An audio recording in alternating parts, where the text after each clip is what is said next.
Get your free copy of the complete tutorial at www.teachucomp.com/free. Line items are simply the various types of items you create within the item list for use within the line item areas in your purchase and sales forms.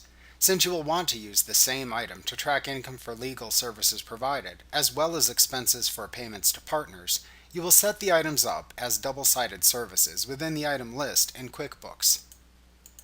A double-sided service is simply a service item you create that can be used to track income when used in sales forms and also track expenses when used to pay the partners in the firm for their billable hours.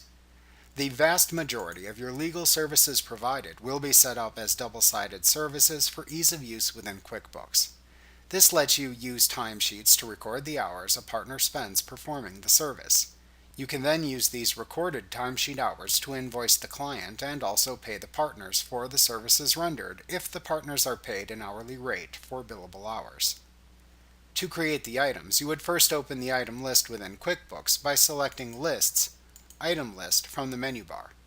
If you need assistance in creating reimbursable service items, please review the lesson titled Setting Up Inventory in Chapter 5 and Service Items in Chapter 6 of the QuickBooks Desktop Pro Manual. When creating double-sided services, you will need to check the This service is used in assemblies or is performed by a subcontractor or partner checkbox to display both the purchase information and sales information sections within the new item window.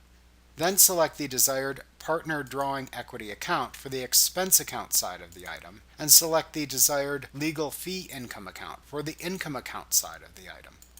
Also, if you pay partners based on billable hours, be sure to enter the billable rate for the partner into the cost field, and be sure to set up separate billable rate items for each partner.